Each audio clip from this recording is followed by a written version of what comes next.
I was 30 minutes away from closing a $65 million deal when my boss's son fired me. Not for incompetence, not for misconduct, because his Instagram girlfriend needed my job. Here's the thing they didn't know. Those clients weren't just numbers on a spreadsheet. They were relationships I'd built over 24 years, and they were about to find out what happens when you put a social media expert in charge of complex corporate law. My name is Daniel Morrison, and at 49, I'd built my entire identity around being the most reliable M&A attorney at Caldwell & Partners. That Friday afternoon started like any other. Coffee at 6:30, desk by 7, reviewing the TechFlow Industries acquisition documents for what had to be the 40th time, $65 million. Not our biggest deal, but significant enough that I'd personally shepherded it through 7 months of negotiations. You know what kills me? Just 2 days earlier, I'd been having lunch with Patricia Wells at the Union League Club about this exact deal. We'd been sitting in the main dining room, and she'd mentioned how much her board appreciated having someone they could trust with their most complex transactions. Dan, you know how many lawyers I've worked with over the years? She'd said, cutting into her salmon. Most of them treat us like a transaction number. You actually understand our business. That conversation felt like a lifetime ago now. Staring at the email notification that popped up at 4:15 p.m., not from my direct supervisor, Tony, who was in depositions all week, from Bryce Caldwell. Please come to my office immediately. Look, I knew this was coming. Bryce, 32 years old, Stanford MBA, son of our founding partner. He'd been installed as Chief Operating Officer 9 weeks ago, after what the firm newsletter called a comprehensive strategic review. Here's what that really meant. Daddy was tired of running the firm and handed it over to his kid who'd spent the last 4 years disrupting consulting firms in San Francisco. I'd actually tried to give him the benefit of the doubt initially. His presentation to the partners about modernizing client relations had some valid points about digital communication and efficiency. But then he'd started talking about AI integration and leveraging technological synergies. And I knew we were in trouble. I saved my work, straightened my tie, and walked down that long hallway to the corner office that used to belong to a partner with 45 years of experience. Bryce had completely redecorated. Gone were the law books and framed certificates, replaced by motivational posters about embracing disruption, and a standing desk with monitors that probably cost more than my monthly car payment. He didn't look up when I knocked. Sit. The chair across from his desk was deliberately low, a power play I'd seen in amateur management books. Bryce was scrolling through his phone, designer sneakers propped on the mahogany desk his grandfather had imported from Germany. His girlfriend Taylor sat in the corner, supposedly taking notes on her laptop, though I could see Instagram reflected in her screen. Daniel, he finally acknowledged me, setting down his phone like I was interrupting something important. We need to discuss your trajectory here. Is there an issue with the TechFlow acquisition? I can walk you through the regulatory compliance sections if you need clarification on the recent SEC updates. It's not about any specific deal. He leaned back, fingers steepled like he was conducting a board meeting. It's about digital evolution, generational alignment, the strategic direction we're taking this firm. Digital evolution, right? I'd billed more hours than any other non-partner for 6 consecutive years. My client retention rate was 94%. I'd brought in $8 million new business last year alone, including 3 Fortune 100 companies that had never worked with us before. But sure, let's talk about strategic alignment. I'm not following Bryce. Look, you're competent. No one's saying you're not competent. The way he said competent made it sound like a disease. But Caldwell & Partners is evolving. We need team players who understand innovation, automation, people who think beyond traditional paradigms. Here's what I wanted to say. That law firms succeeded by thinking inside very specific statutory and regulatory frameworks. That's literally what clients paid us for.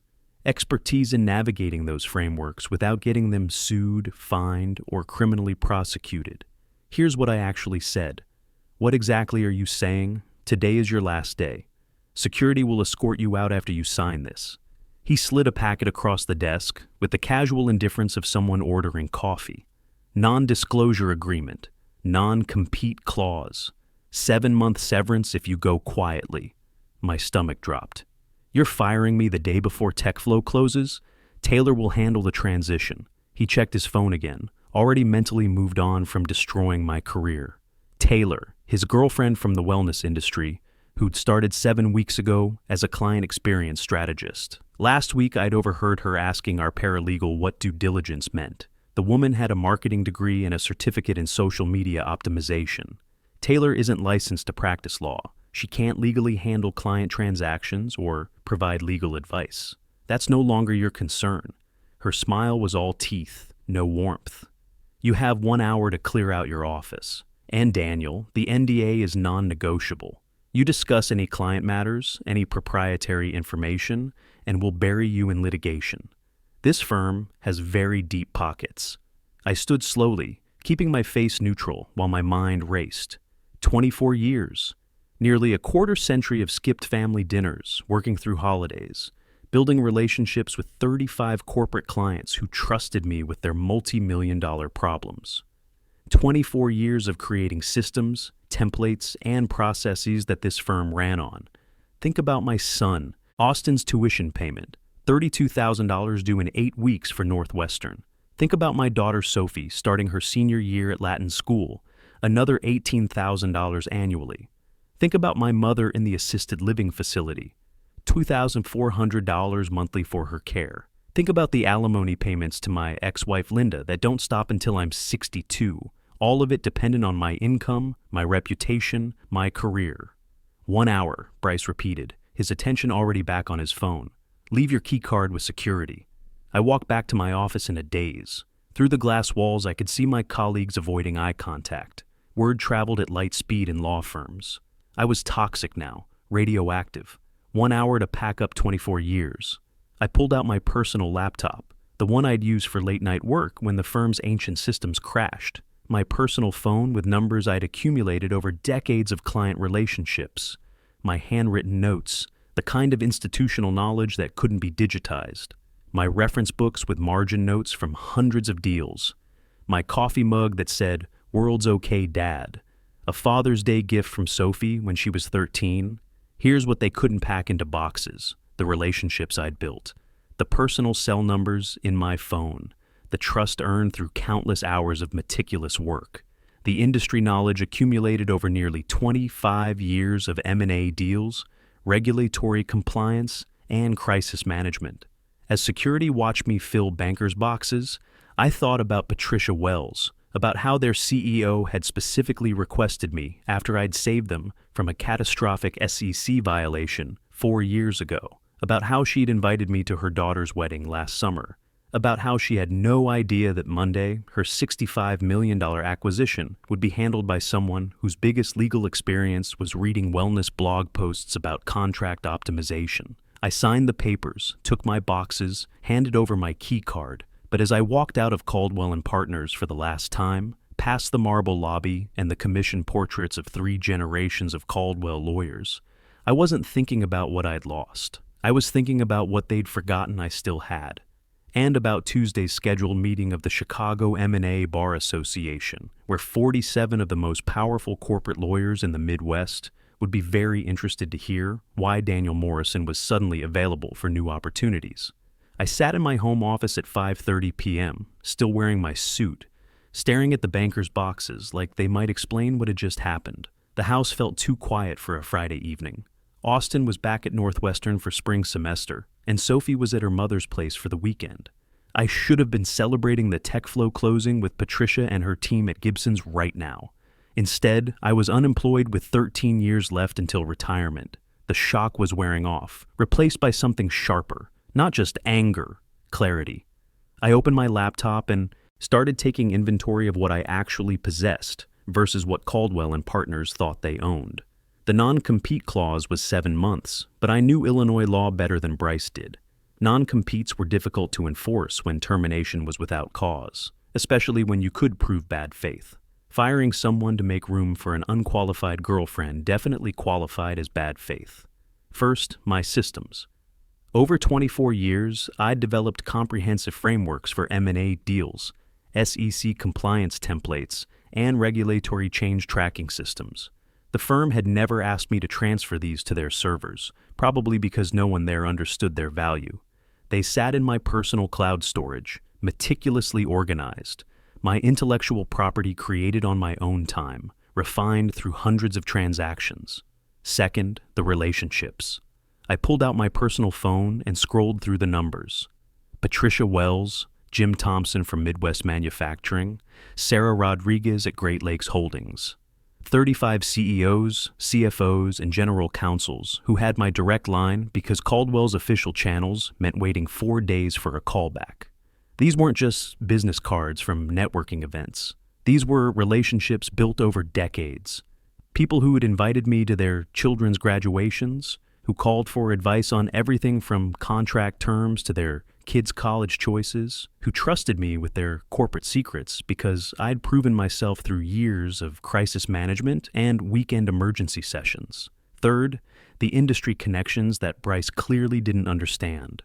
Tuesday's Chicago M&A Bar Association meeting at the Standard Club, the monthly breakfast group of senior corporate lawyers at Riverside Golf Club, the annual Midwest Securities Law Conference where I'd been a featured speaker for 7 years running. My phone buzzed. Tony, my former supervisor, texting from inside the firm. Heard what happened. Emergency partners meeting Monday. Bryce announced that Taylor will transition into senior legal coordinator role. This is insane. I didn't respond. The NDA was vague about personal communications, and I wasn't taking chances. But Tony's message confirmed what I suspected. Panic was setting in. I spent the weekend researching and strategizing. By Sunday night, I'd transformed my dining room into a war room. 24 years of accumulated knowledge spread across the table. Not client files. Those belonged to Caldwell. But my personal notes, my methodologies, my regulatory tracking systems, the infrastructure that had made me indispensable. Monday morning, I created a new email address, dmorrison.consulting. Not a competing firm, just a professional presence. Updated my LinkedIn to independent legal consultant, M&A and securities compliance. No mention of Caldwell and Partners, no violation of any agreement. Then I waited exactly 30 days. That was crucial, showing good faith, proving I wasn't rushing to violate my agreements. During those 30 days, I watched from the sidelines as Caldwell and Partners began to unravel. Tuesday brought the Chicago M&A Bar Association meeting I'd been anticipating. The Standard Club's dining room was packed with the usual suspects. 47 of the most influential corporate lawyers in Illinois. I'd been coming to these monthly gatherings for 16 years. Dan Morrison, called out Jim Harrison from Harrison Industries as I walked in. Heard you've got some big news. Word traveled fast in Chicago's legal community. Within minutes, I was surrounded by colleagues, all curious about my sudden availability. I kept my responses vague but professional. Exploring new opportunities, I said repeatedly. Sometimes change opens doors you didn't know existed. You know what's crazy? The real conversations happened during golf the following Saturday at Riverside. Jim Coleman from Foster & Associates had invited me for their usual foursome. As we stood on the 7th tee, he cut straight to the point. Dan, I've got 4 clients asking if you're available for project work. Nothing that would violate any agreements, just independent consulting on regulatory compliance. By the 12th hole, I'd received similar inquiries from the other 2 lawyers in our group. Word was spreading that Taylor's coordination efforts were creating problems. Big problems. The first crisis hit during week 2. Sarah Rodriguez from Great Lakes Holdings called my personal phone at 7 a.m. on a Tuesday. Dan, I know you can't discuss Caldwell business, but we just received a compliance notice from the SEC. Something about our subsidiary disclosures. Taylor filed what she called a standard response, but the potential fine is $3.8 million. I'd seen dozens of these notices. The SEC had started aggressive enforcement of new subsidiary reporting requirements 8 months ago. Companies had 45 days to remediate or face escalating penalties. Sarah, I can't provide legal advice without proper representation, but as a friend, I'd suggest you get specialized securities counsel to review that notice immediately. Can you recommend someone? Send me the notice. No charge for a friend to take a look and point you in the right direction. The document arrived within minutes. One glance told me everything. Great Lakes subsidiary reporting wasn't compliant with the new federal standards. Taylor had filed a boilerplate response completely missing the technical compliance requirements. They had 9 days left to fix a problem that would take 20 days minimum to resolve properly. Sarah, you need emergency securities counsel today. This isn't routine paperwork. You're looking at potential criminal violations if this isn't handled correctly. Look, I've been doing this for 24 years. I know the difference between a minor filing issue and a company-killing regulatory nightmare. This was the latter. By Thursday of week 3, I'd received similar calls from 9 other clients. Each crisis followed the same pattern: complex regulatory issues, Taylor's incompetent responses, millions in potential exposure. Here's the thing. These weren't accidents. Taylor genuinely believed that AI software could handle SEC compliance. She'd actually told one client that their environmental disclosure templates were legacy thinking that needed digital optimization. Week 4 brought the call I'd been expecting. Patricia Wells, her voice tight with controlled fury. Dan, the TechFlow acquisition closed, but there's a critical regulatory disclosure issue. Taylor missed a new FTC requirement that went into effect last month. We're looking at an $18 million liability that should have been identified during due diligence. Our board is demanding answers. The regulatory disclosure, a new FTC requirement that had gone into effect 4 months ago. I'd flagged it in my personal deal notes, but those notes were in my files, not Caldwell's system. Patricia, I can't discuss specifics about your transaction, but after my 30-day restriction period ends next week, I'd be happy to review your situation as an independent consultant. Would Foster & Associates be interested in representing us on this matter? Foster & Associates, the boutique firm that handled sophisticated corporate work with a fraction of Caldwell's overhead. Jim Foster had been trying to recruit me for years, usually over drinks at the Chicago Athletic Association downtown. I think they might be very interested in discussing your needs. The 30-day mark hit on a Friday. That afternoon, I called Jim Foster, Dan Morrison. I've been wondering when you'd call, interested in discussing some potential opportunities. I think we might have some mutual interests to explore. Come in Monday morning, and Dan, bring your golf clubs. I think we need to have a long conversation about the future. Monday morning at Foster & Associates felt like stepping into a different world. Where Caldwell & Partners was all marble and intimidation, Foster's office had the comfortable efficiency of a firm that cared more about results than appearances. Jim Foster, 64 years old with 38 years of practice under his belt, had built his reputation by being smart instead of flashy. Dan Morrison, he said, standing up from behind a desk that actually looked used. I've been wondering when you'd finally leave that circus. I didn't exactly leave voluntarily. Bryce Caldwell called me last week, Jim said, his tone dry. Warned me about a former employee who might try to violate his non-compete. Suggested that any firm that helped you would face litigation. My stomach tightened. And your response? I told him Foster & Associates doesn't respond well to threats, especially hollow ones from children playing dress-up in daddy's suits. Over the next hour, Jim laid out his proposal, senior counsel position, not partner initially. That kept me clear of any non-compete issues. 65-35 split in my favor. Full malpractice coverage and litigation support when Caldwell inevitably came after me. The thing is, Dan, I've been getting calls. Patricia Wells, Jim Thompson, others. They're not happy with the service they're getting, but they're also scared. Nobody wants to be the first to jump ship and face Bryce's litigation threats. So, what are you suggesting? That we make jumping ship feel less like jumping and more like boarding a luxury yacht. That afternoon, I found myself at Riverside Golf Club, not for golf, but for what Jim called strategic coffee meetings. The plan was simple. Let word spread naturally through Chicago's business community that Foster & Associates was expanding their M&A practice. By Wednesday, the crisis calls were coming in faster than I could handle them properly. Sarah Rodriguez called with an emergency. The SEC had escalated their penalty to $7.2 million after Taylor filed another inadequate response. Sarah, I can't represent you while I'm still bound by agreements, but I know someone who can help immediately. Can you work with them on this? As of next Monday, yes. Thursday brought the call I'd been expecting, but dreading. Charles Caldwell himself. Daniel? The voice was older than I remembered, strained in a way that made me think he'd been getting similar calls all week. We need to talk. Mr. Caldwell, how can I help you? You know exactly how. My firm is hemorrhaging clients. 23 companies have terminated our representation in 3 weeks. This has to stop. You know what kills me? He actually sounded surprised. Sir, those companies made their own decisions about legal representation. I haven't solicited anyone. Don't insult my intelligence. This is coordinated. This is revenge. I thought about Bryce and his standing desk setup, about Taylor playing on Instagram while deals collapsed, about 24 years of loyalty repaid with humiliation. Mr. Caldwell, this is consequences. Your son replaced me with someone who thinks SEC compliance is automated software. A long pause. When he spoke again, his voice was smaller. I'll handle Bryce. Come back.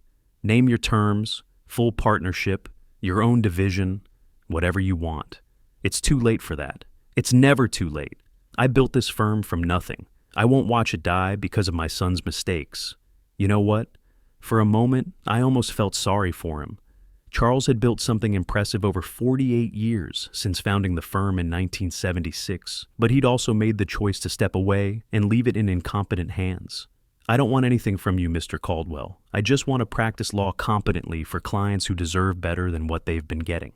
By Friday afternoon, Jim was grinning like a man who just won the lottery. 28 companies have either terminated Caldwell or requested proposals from us. 28 out of what? 35 total clients, something like that.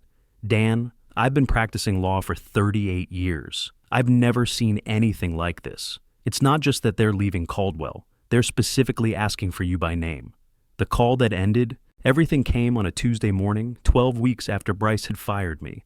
I was in my new Foster & Associates office, a corner space with actual windows and room for my law books, when my assistant knocked. Mr. Morrison, Channel 7 wants a comment. Caldwell and Partners just filed for Chapter 11 bankruptcy protection. I turned on the conference room TV. The anchor was mid-sentence. Confirmed that the 48-year-old law firm has filed for emergency reorganization after losing approximately 80% of their Fortune 500 client base over the past 3 months. The firm's rapid decline is attributed to what sources describe as catastrophic management decisions by recently installed leadership. The screen showed Bryce Caldwell outside the federal courthouse, flanked by lawyers from crisis management specialists. He looked nothing like the confident MBA who'd fired me 12 weeks ago. The designer clothes were gone, replaced by a conservative suit that seemed borrowed. Dark circles under his eyes told the story of someone who hadn't slept properly in weeks. Here's the thing. For a moment, I almost felt sorry for him. He was still just 32 years old, thrust into a position he'd never been prepared for, surrounded by advisors who were either incompetent or afraid to tell him the truth. No comment, he repeated to reporters, but one journalist persisted. Mr. Caldwell, is it true that unlicensed staff were handling multi-million-dollar transactions? How do you respond to malpractice claims from 19 different companies? Bryce made the critical mistake of stopping, of trying to defend decisions that were indefensible. This is a coordinated attack orchestrated by competitors. Who? Are you referring to Daniel Morrison, the attorney your firm terminated 12 weeks ago? Another reporter interrupted. Sources indicate Mr. Morrison was responsible for maintaining relationships with most of the clients who have since departed. Can you comment on the circumstances of his termination? Bryce's composure finally cracked. We made strategic decisions about the future direction of the firm. Sometimes that requires difficult personnel choices. The camera zoomed in as he essentially confirmed on live television that my firing had been a strategic decision rather than performance-related, potentially undermining any remaining legal claims they might have had against me. Jim Foster appeared in my doorway, shaking his head.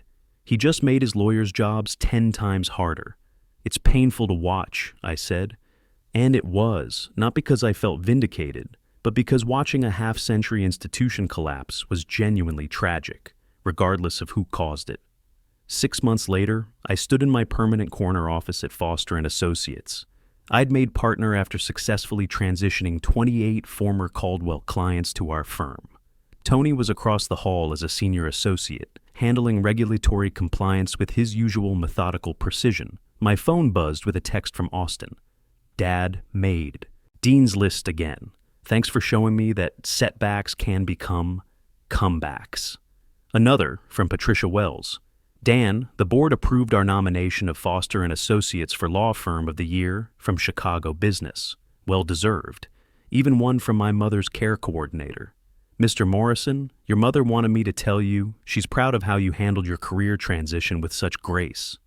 I sat back in my chair, looking out over Chicago's skyline. The Caldwell building was now occupied by a tech startup. Ironic, given that they had once claimed to be innovating the legal profession. Look, Bryce Caldwell had taught me the most important lesson of my legal career. Competence and relationships matter more than automation and disruption. When someone shows you who they really are through their actions, believe them. At 49, I wasn't just surviving my mid-career crisis. I was thriving because of the way I'd handled it. The golf games with clients at Riverside continued. The monthly M&A Bar Association meetings at the Standard Club remained productive. The relationships built over 24 years had proven more durable than any single firm's letterhead. That's what practicing law was really about. Not revenge or destruction, but competence, relationships, and protecting what matters. Sometimes that meant letting the incompetent destroy themselves while you focused on building something better. Even when building that better future meant watching a 48-year-old institution collapse because someone confused change with improvement and disruption with progress.